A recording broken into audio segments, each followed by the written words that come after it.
So we're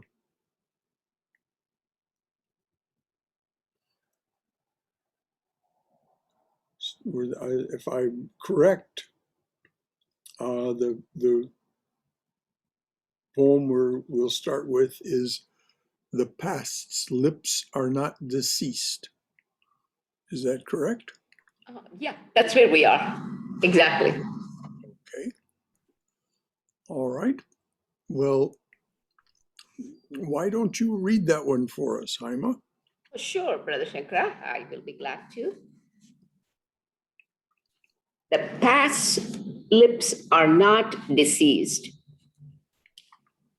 Why not look at the beauty your memory holds? So nourishing that light can be. The past's lips are not deceased. Let them comfort you if they can. The past's lips are not deceased. Why not look at the beauty your memory holds? So nourishing that light can be. The past's lips are not deceased. Let them comfort you if they can.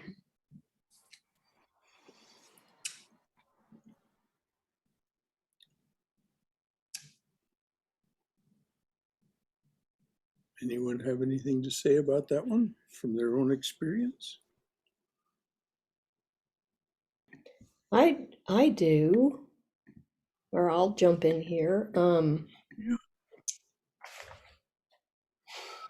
As I get older, I notice more and more that sometimes I'll have these just startling flashes of little memories from my past, and they're just little scenes, and they're things I haven't thought about in years and years and years, and they're often about when I was a child, and it'll be something as simple as just seeing in full detail and color and smell and sound and everything, sitting on the patio with my grandparents at their house with the light coming in on the patio, and it really is a very warm feeling.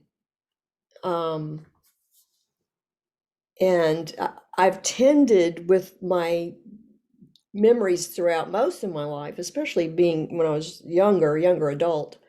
My memories, I just pushed them away a lot because they were usually negative.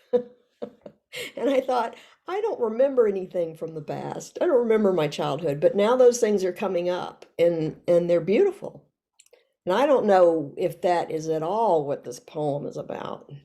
It certainly seems like it is to me. Just Well, exactly yeah, what you said is exactly what the poet is pointing to. yeah. I mean, at least that's what it looks like to me. And look at the beauty your memory holds. And some people, it's no trouble for them to remember happy times. And I did not have an unhappy life or childhood, particularly. um, but for some reason, I just tended to remember the sadder things or the more difficult things. And so it's nice now that these things come up and so brilliant and so real. And it also makes me feel in touch with people that aren't here anymore, like my grandparents and my dad. And so, yeah. Thank you. That was lovely. And it is nourishing. Yes. Um, I absolutely agree with Cindy, and there are, memories that are precious, and they just bring that glow to my heart. But when the same memories then get connected with a feeling of missing or wanting, then since I've been treading this path, sometimes I try to go what Brother Shankara you often say. I have obviously not had any experience, but I stake the faith on the scriptures that ultimately in my past I am a spark of the divine. and I've just forgotten that. And sometimes that helps comfort me rather than just the concrete memories. Well, I think you said the magic words. You know, when we become attached to the feelings or the thoughts or whatever it is that come with the memories, whether there's attraction or aversion, some kind of attachment, that can be an issue. But the way Cindy expressed it was there was no attachment. There was just this warm glow of recognition and sweetness, beauty, as the poet says. So, um, yes, cherish. The poet is saying, cherish those things. They're nourishing.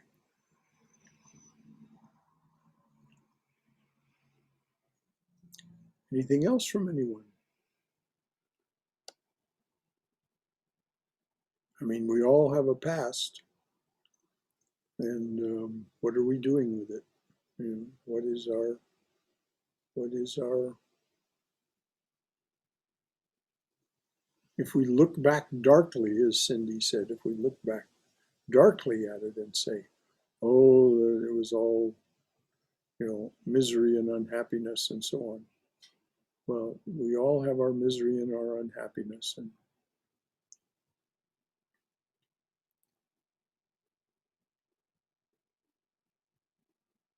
is that enough about that one?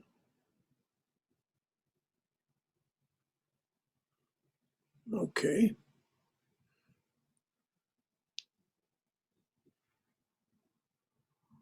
Sharda, would you read It Stops Working for us?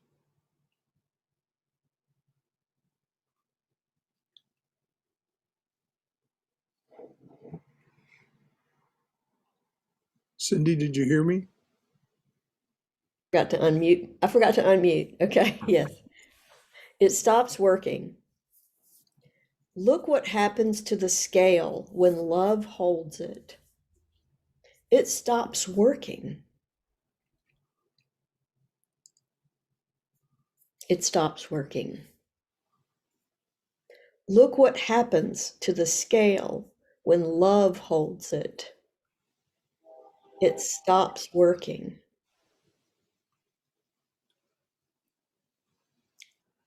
This is one of the sweetest short poems, I think, in this whole book, because it's so very true. And of course, the love that he's talking about is unconditional love.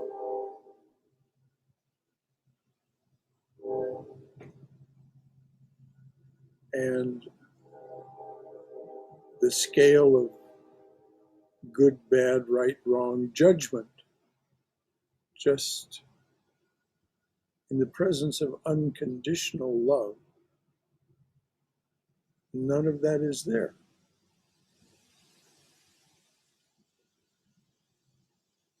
It's just such a beautiful little statement of a truth. It's interesting to think about who or what is holding a scale to begin with, which we usually don't think about. Uh-huh. Look what happens to the scale when love holds it.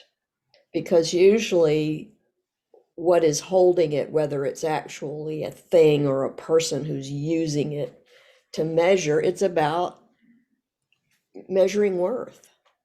Yeah.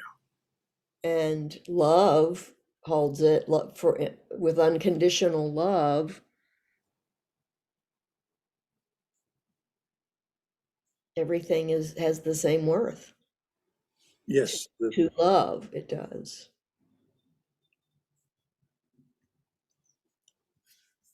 As it says in our evening prayer, love who art partial to none, we are equal before thy sight. No scale. No yes, no, you're worthy, you're not worthy. If unconditional love became the predominant thing in the universe, lots of tools that human beings use would become useless. Yes, indeed. Swords, for example. Definitely swords. The next poem concerns a sword. Anything else to say about this one?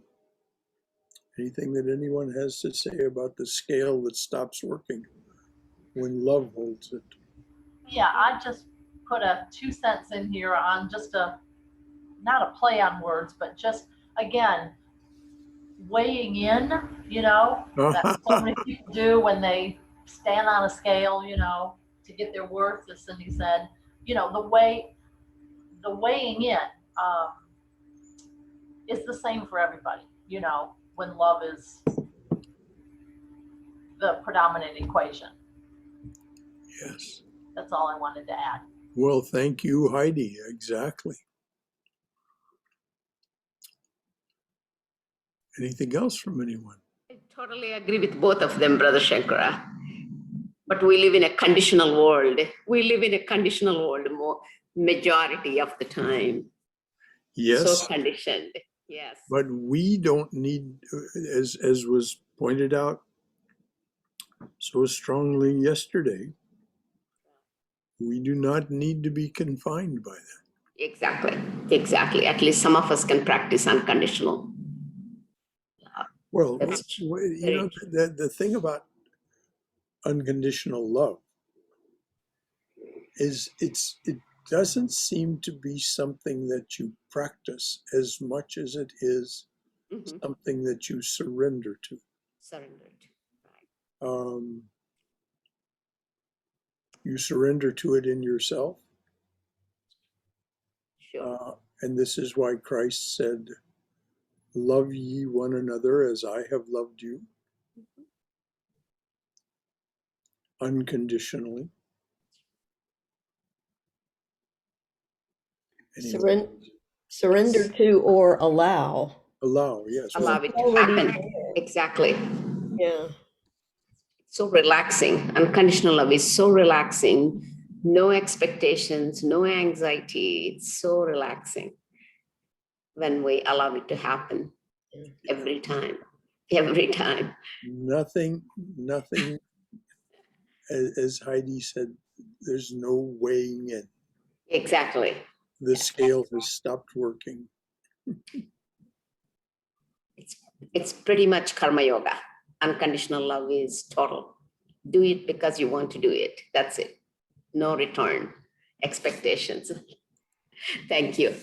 Thank you, Jaime. Swayam, do you have the book open there? Yes, Brother Shankara. Would you like to read us No Harm Done? Absolutely. No harm done. There is a sword in a museum not far from me. It was once used by a great prince who defended his country and faith, and many limbs and heads it severed. One day that sword will die, as all things will, and it will stand before God. And the sword's eyes will behold the splendor of heaven behind our beloved.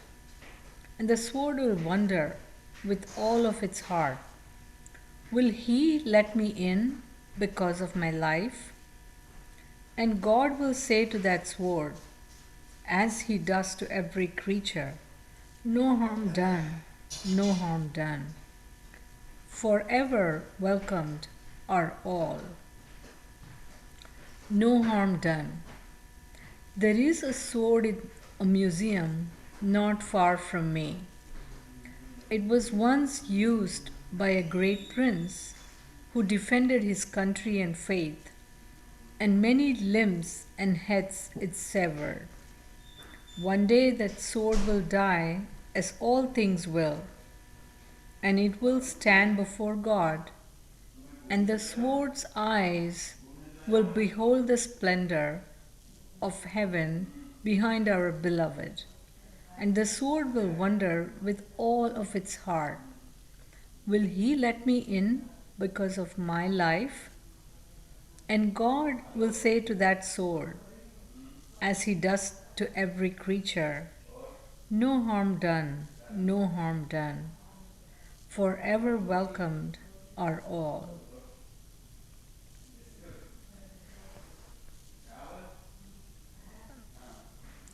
At immediate sort of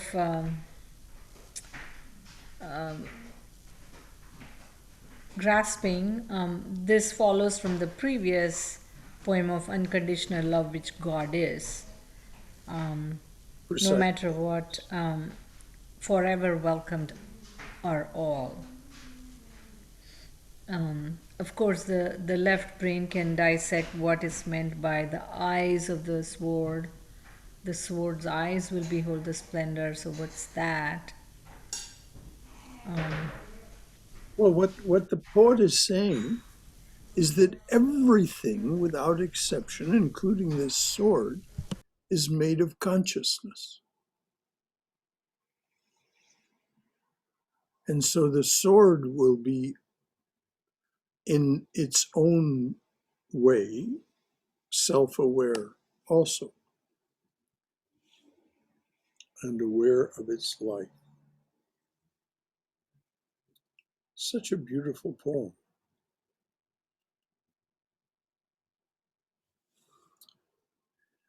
You were right, Swayam, in saying immediately that it tracks directly from the previous poem. I mean, this is Ladinsky's genius, of course. And God will say to that sword, as he does to every creature, no harm done, no harm done. Forever welcomed are all. And it's our left minds simply will not meet this thought without objection.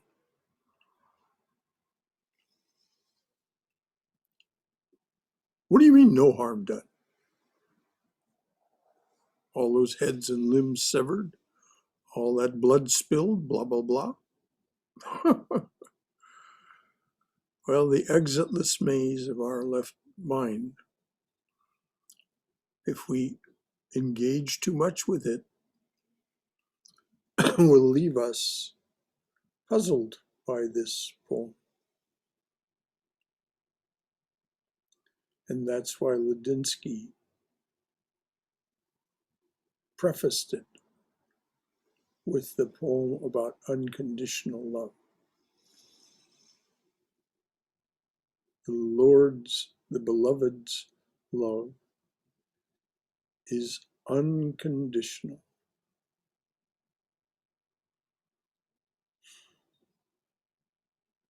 That's the meaning, yes. Anything else from anyone? Yes. Thank you, Heidi. Yeah. Well, I always got the, every creature, and so forth, is forgiven and all that. But like a sword is obviously an inanimate object, okay? Piece of steel or metal. And I just was so struck when I first read this poem that even that, no harm done, you know? So thank you for, saying how even that, I guess everything has a conscience, Well, it's not a matter of conscience is there also, but it's consciousness. According to the mystic's point of view, and all of these poets are mystics, according to the mystic's point of view, everything without exception is formed, manifested of consciousness, the consciousness that is the divine being. So the divine being isn't over there and the sword over here. No, the sword and the divine being are one in consciousness. And that is the mystics. That's what sets mystics apart, because our left, as I said, our left mind simply will not register this without objection. Because if it holds the scale works. There's yes and no and right and wrong and all that business. But to the mystic, And so that's why the sword will wonder with all of its heart, will he let me in because of my life? yes, Just because of what you just said.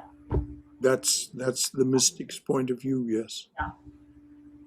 And it must have been quite an honorable sword to be in a museum. You know, I'm sure it was. Wasn't just any old sword. No, it was. That's the way the poem starts. It was owned by a great prince, Right. wielded by that prince. Yeah. Okay. All right. I understand it better, and it makes a little more sense now.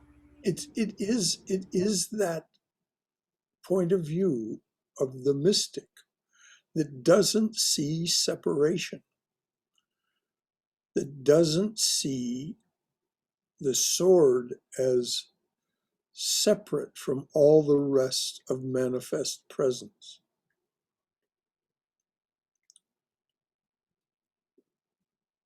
And of course, it was preaching that doctrine that got Christ killed. I and my Father are one. I am the vine and ye are the branches. No separation. Well, temporal governments in time and space, depend on separation. So they couldn't allow him to go around saying that. And every one of these poets, as we read their biographies, we find that, they had their troubles too. They had to run for their lives sometimes, or hide out, or, simply because they were seen as radical in their thinking.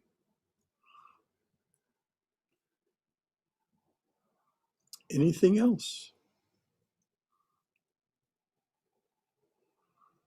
about this sword that is not separate?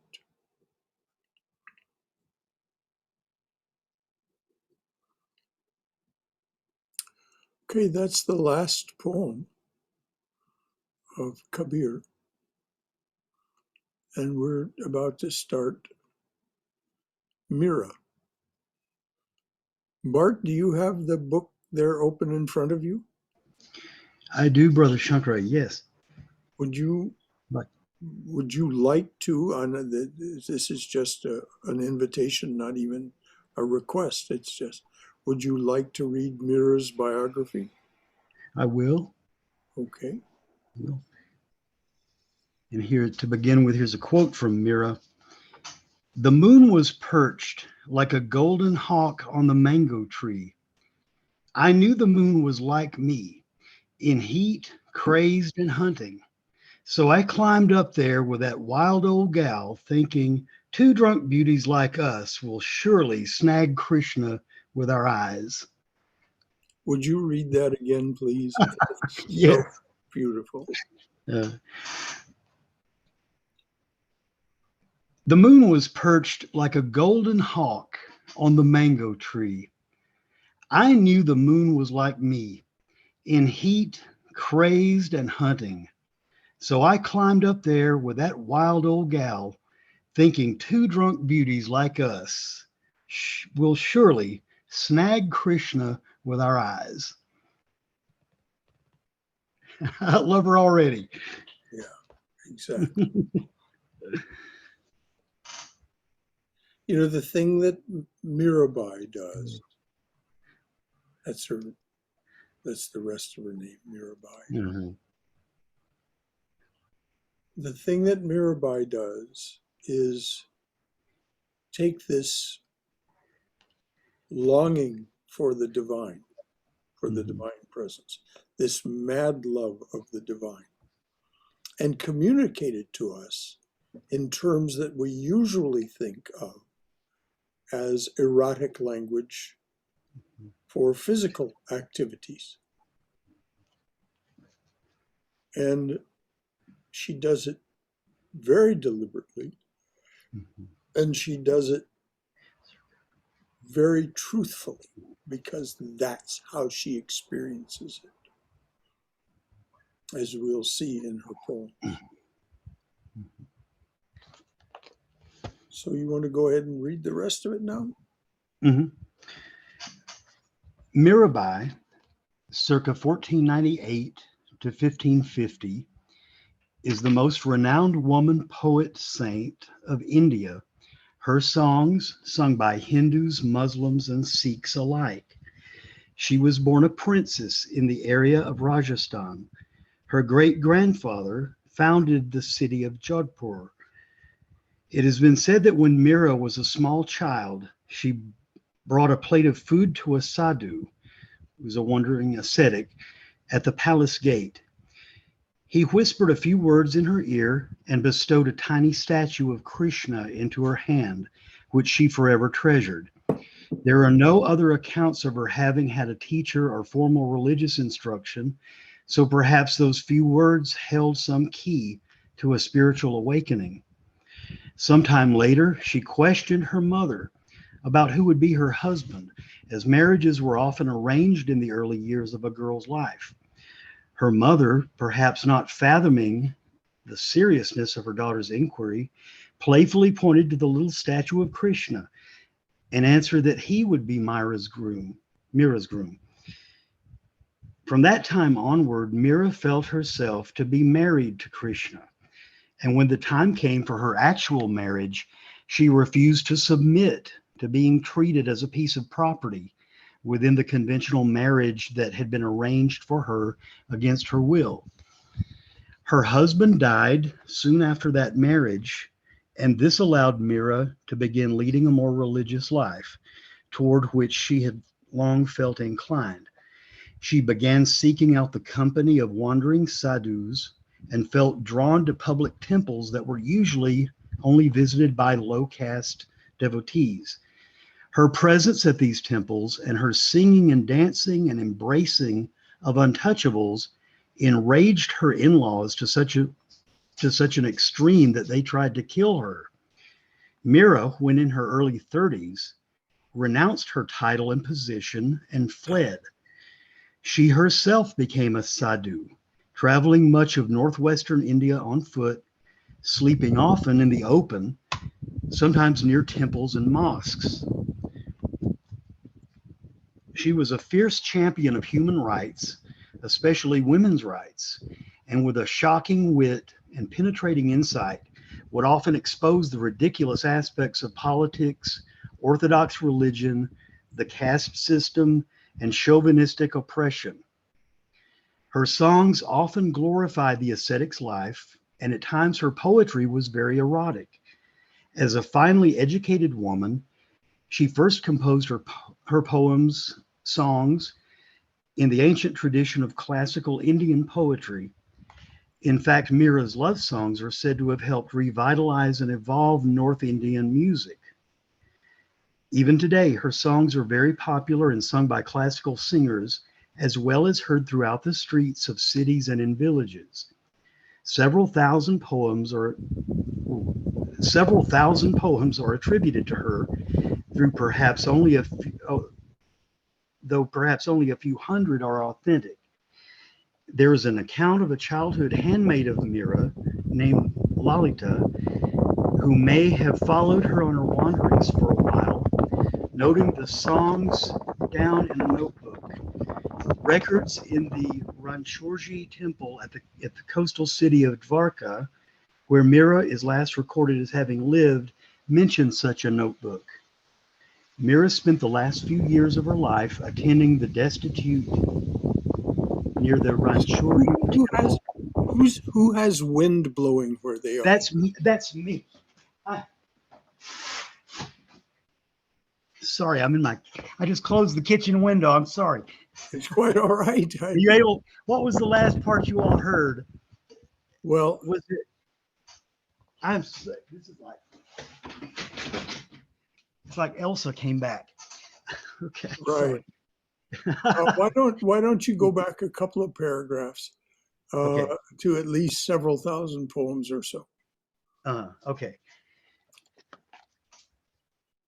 Let's see. Okay, Mira's love songs are said to have helped revitalize and evolve North Indian music.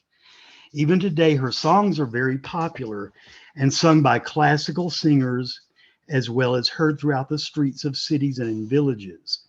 Several thousand poems are attributed to her, though only perhaps a few hundred are authentic. There is an account of childhood handmaid of Mira named Lalita, who may have followed her on her wanderings for a while, noting the songs down in a notebook. Records in the Ranchorji temple at the coastal city of Dvarka, where Mira is last recorded as having lived, mention such a notebook. Mira spent the last few years of her life attending the destitute near the Ranchorji temple and writing poems until she joined her Lord. And I apologize for if those cities and place names are wrong. Oh no, don't Pronunciation. don't fret about it. And none of us. I mean, if somebody who does know their correct Sure. pronunciation wants to say something about it, then fine. Yeah. But Actually, he said it so perfectly, Brother Shankara. He read it so perfectly did? in every city. I was like stunned. I was like, oh my God, Ranchorji and you Dvarka. read it so well. Oh. any comments or anything to say or any questions to ask about this little record of Mirabai's life?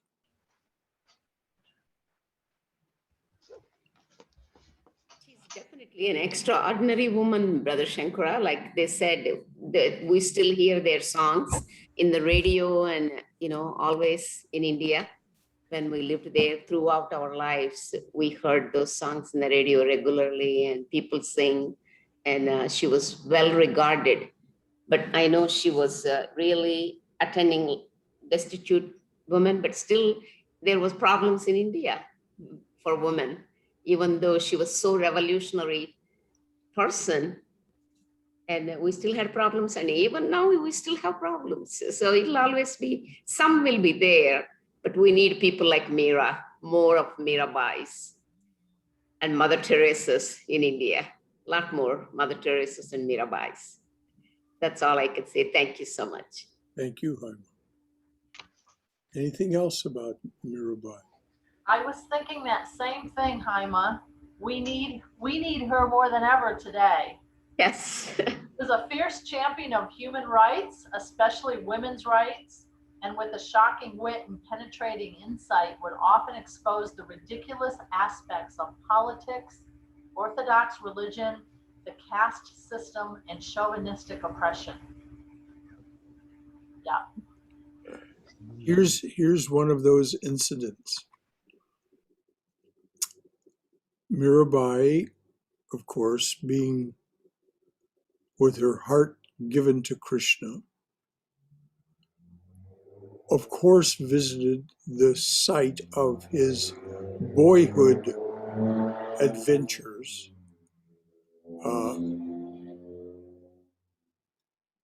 which is called Vrindavan. Now, there is a major temple in Vrindavan that at the time that Mirabai visited, no women were allowed to enter that temple. So Mirabai came, the gatekeeper stopped her, and she said, "Let me speak to the head priest." This is said to be a true story, by the way. She said, let me speak to the head priest. And he came and he, was respectful because of her reputation.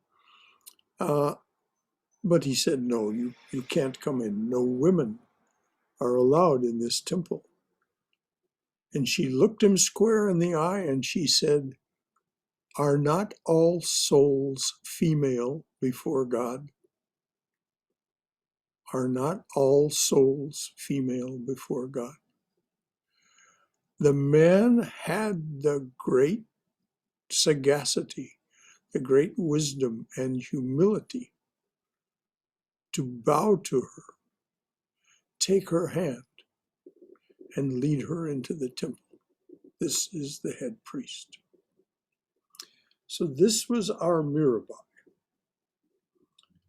Penetrating wit, great insight, and incomplete intolerance of this patriarchal bullshit.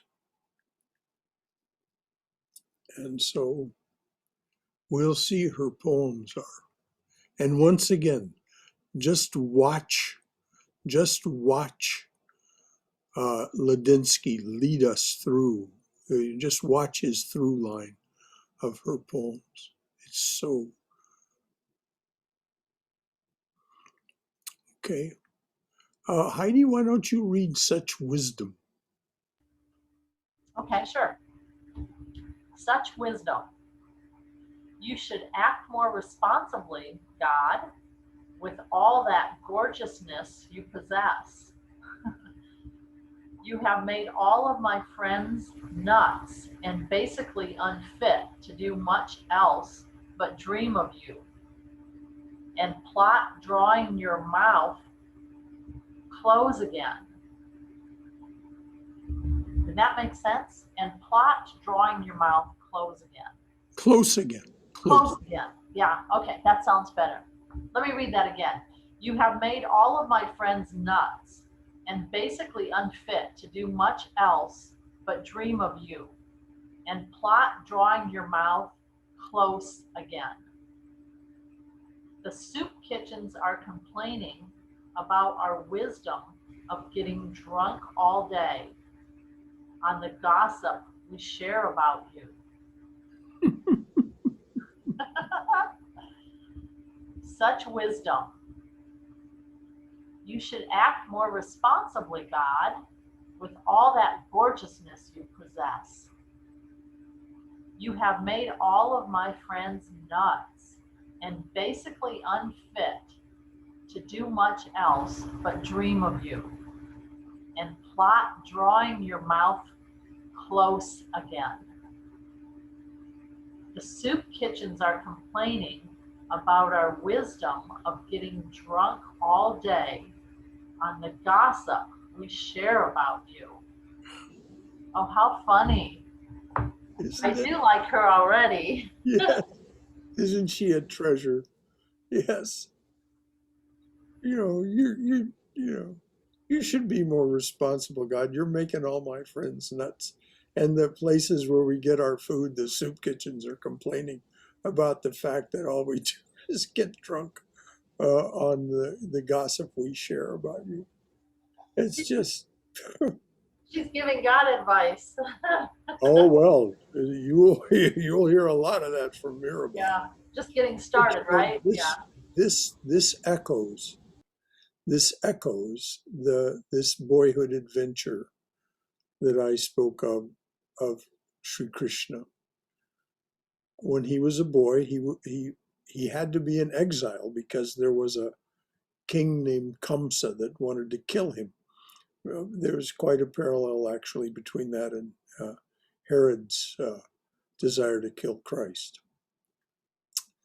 Anyway, Kamsa wanted to kill Krishna and couldn't find him because he had been spirited away to this little, at that time, inconsequential village along the Yamuna River called Vrindavan. And he was just a boy. He wasn't, you know, a grown man at all. But he would sport with the other cow herds and cow maids. He would play with them. And of course, this was, if you're going to believe the scriptures about him, that this was a divine incarnation. He had this absolutely compelling gorgeousness and charm. And so when he would start to play his flute in the evening, these cow maids would leave their duties at home to go play with him. And this is what she's referring to here when she says this about Sri Krishna. That's who she's referring to when she says God. Anything else from anyone about this poem? I love what you said, Heidi, that you were already in love with her.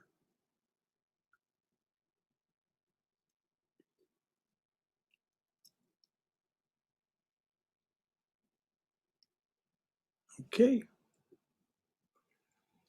I'm just going to read those few lines again.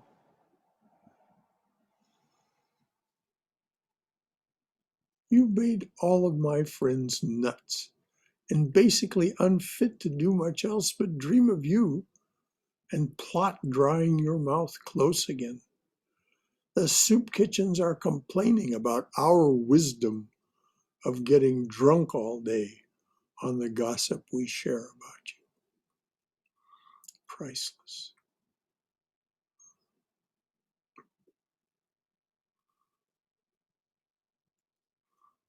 Swayam, would you like to read I Get Dizzy?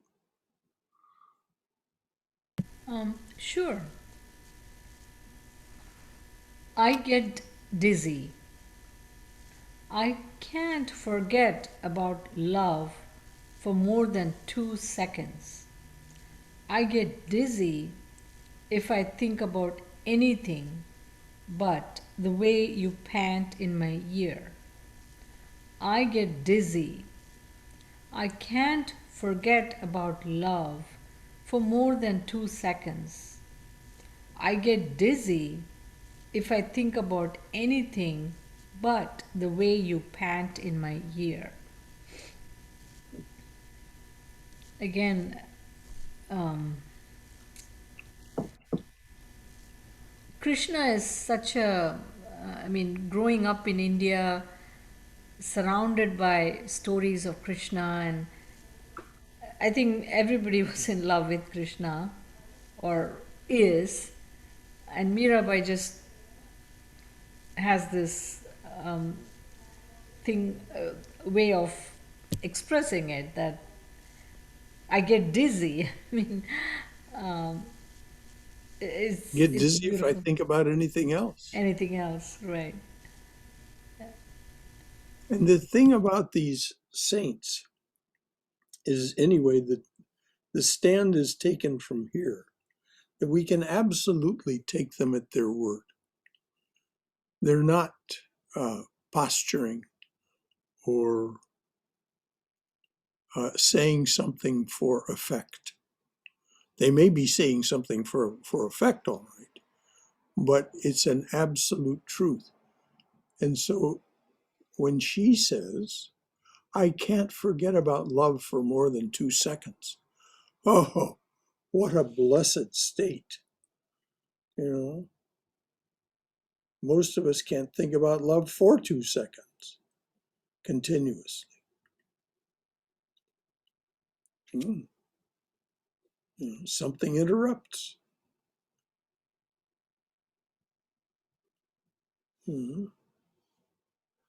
I can't forget about love for more than 2 seconds. I get dizzy if I think about anything but the way you pant in my ear. And if you remember going back to Rabia, there's a real echo here of the relationship that Rabia had with the beloved. this very intensely intimate, present way of being with the divine. Anything else from anyone?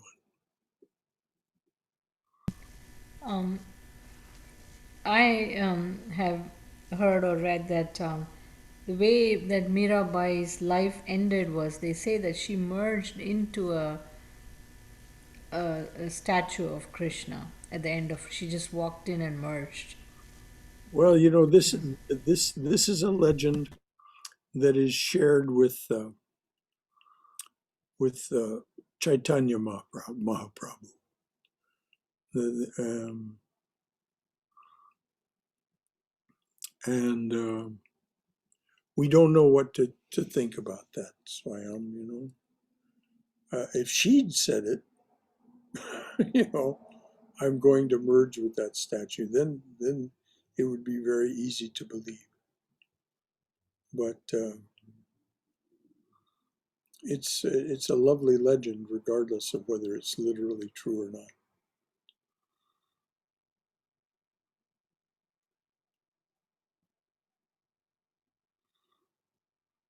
Anything else from anyone?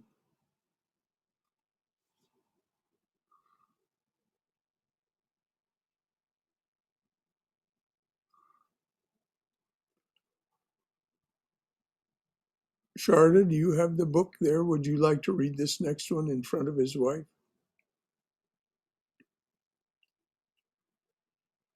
Oh, I think she's gone away from the picture's there, but I think she's not.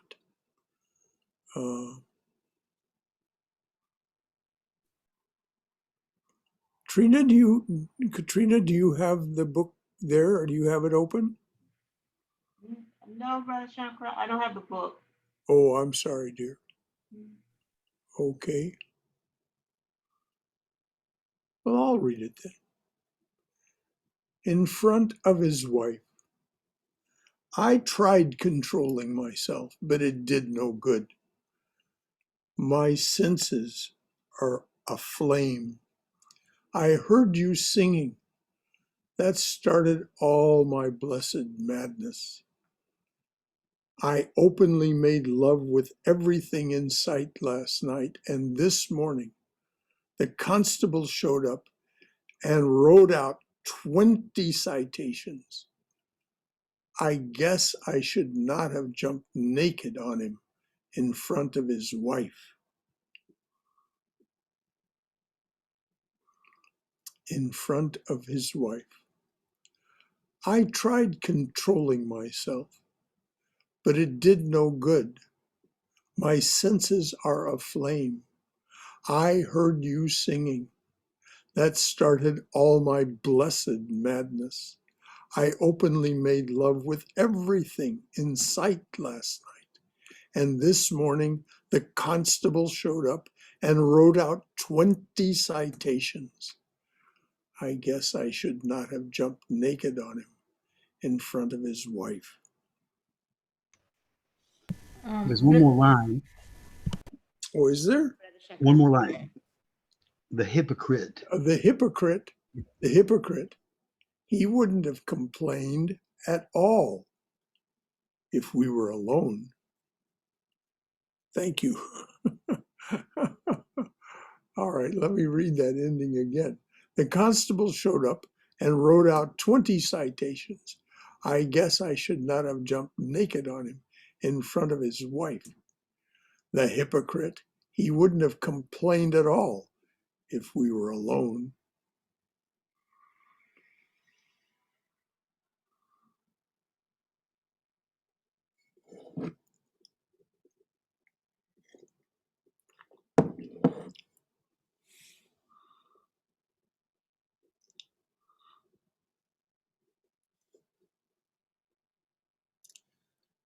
This love that does not permit itself to be measured. The scale stops working when that kind of love is present.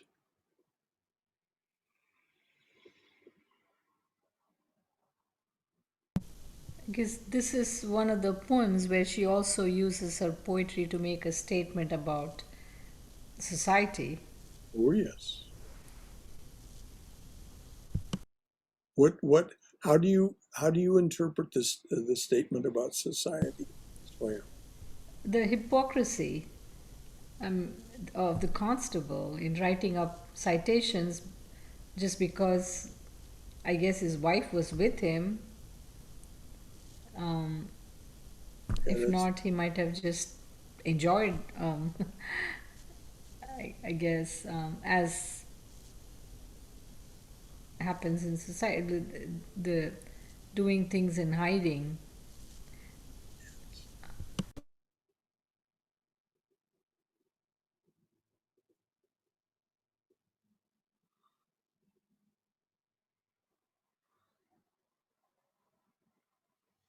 yes. The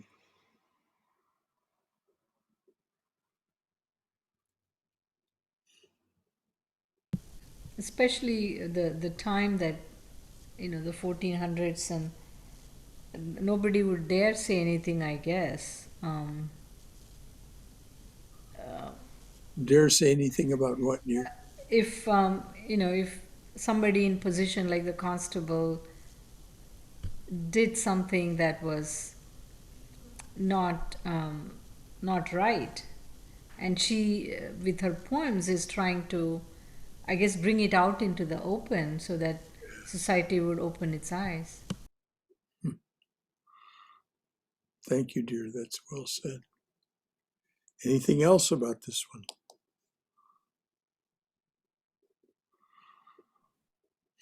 Swam is so right about that, Brother Shankara. Knowing the time of that time, even in today's world, still happening in India. Certain things, not that length, but some things are happening. She's so right about that particular hypocrisy. But Well, definitely, Mirabai is just part of Krishna. She has always been. When we think of Mirabai, we always think of Krishna. So she is just total pure devotee of Krishna.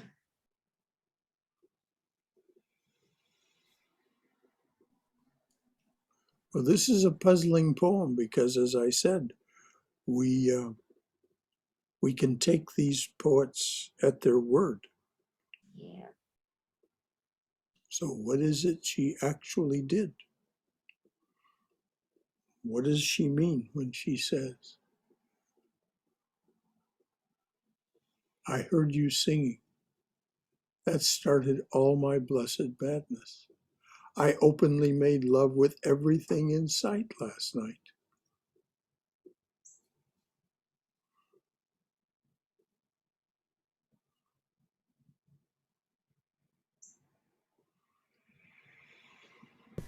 I would think that she was so mesmerized um,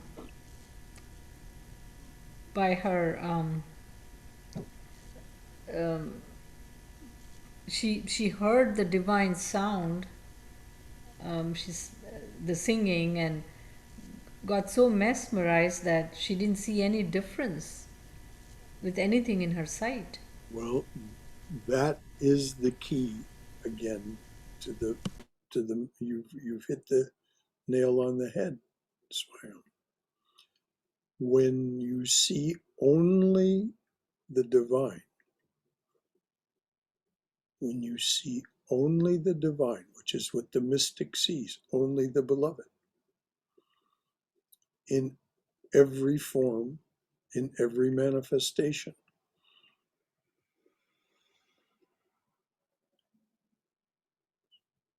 So, that being the case, we have to take her seriously. When she says madness, when she says nuts, that's how it would be seen from outside. From within,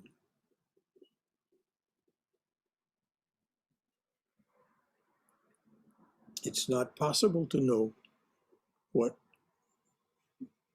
She actually did. We have only her words. I guess I should not have jumped naked on him in front of his wife. The hypocrite, he wouldn't have complained at all if we were alone.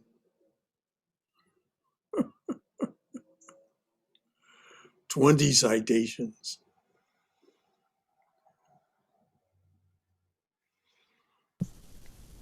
The flute is such a mesmerizing musical instrument. Oh, yeah.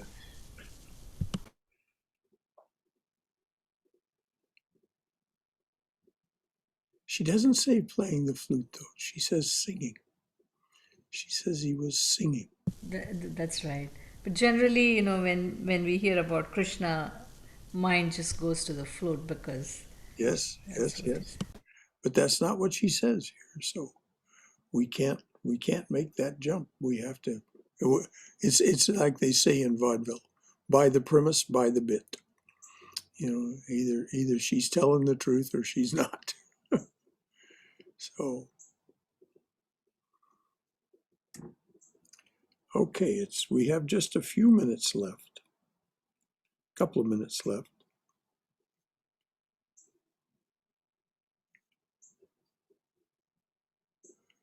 Um, Ima, would you read 100 objects close by? Sure, Brother Shakra. 100 objects close by. I know a cure for sadness. Let your hands touch something that makes your eyes smile. I bet there are 100 objects close by that can do that. Look at beauty's gift to us. Her power is so great. She enlivens the earth, enlivens the earth, the sky, our soul. 100 objects close by. I know a cure for sadness. Let your hands touch something that makes your eyes smile. I bet there are 100 objects close by that can do that. Look at beauty's gift to us. Her power is so great. She enlivens the earth, the sky, our soul. Beautiful. Yes. So that's what we'll start with next week. Yes, okay. Because there's no Thank you. time to discuss it tonight. So good to have seen all of you. Any final thought or comment or question from anyone? I think I'm going to make this my homework project until our next poetry class. Let my hands touch something that makes my eyes smile. Yes, isn't that good? Yes. Yes. That relates to Kabir's poem about our memories. Some objects, our eyes smile when we touch them because it reminds us of something.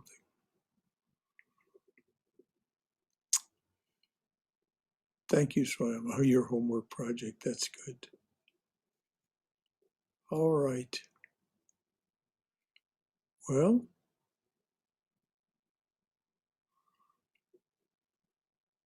dearly beloved, a flower at your feet for each one who comes to your open door. A flower at your feet for each one who stands by your open door and says, come to me, offering to break this world's chain that binds us down to ignorance, suffering, and death. A flower at your feet for each one who takes the path that you have struck through this your jungle world. Om, Amen. Shanti, Shanti, Shanti. Peace, peace. Peace be unto us and to all beloved beings everywhere.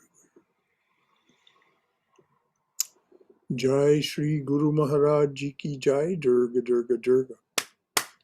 May you be safe. May you be healthy. May you be cheerful. May you have peace of mind. May you go forward in the Lord's loving and protective embrace. Until we see one another again. And Heidi, if you chance to speak to June, tell her that she was missed, of course, but that we're glad she was having a grand time at the beach with whoever took her. Yeah. Well, she went the first week, last week was with her daughter and son-in-law. And then she's there this full week, and her other son that was visiting her here in Atlanta recently, from, where is he from? Somewhere in North Carolina. Anyways, him and his girlfriend are down there with her now. And then a lot of her friends, that she used to know in Florida when she lived there for almost 3 decades, they will come and visit her. So, so she's just having a grand time. Yeah. She so richly deserves the attention. Yeah. So, and but the love. I will if I talk to her. I don't know I will, but. Well, I'll send her an email. Yeah. She's probably checking her email. But well, thank you for this evening very much. Thank you, Brother Shankar. Yeah, isn't Mirabai Thank fun? you. Yes, I'm loving this. Good. And I like that homework assignment, Swayam. I'm gonna. My brain immediately started thinking of all the things, around my table where I'm sitting right now. And yeah. Yes. So. Ain't it fun? Yeah. All right. Until next week. Bye, everyone. Bye. Night. Night. Night. Night.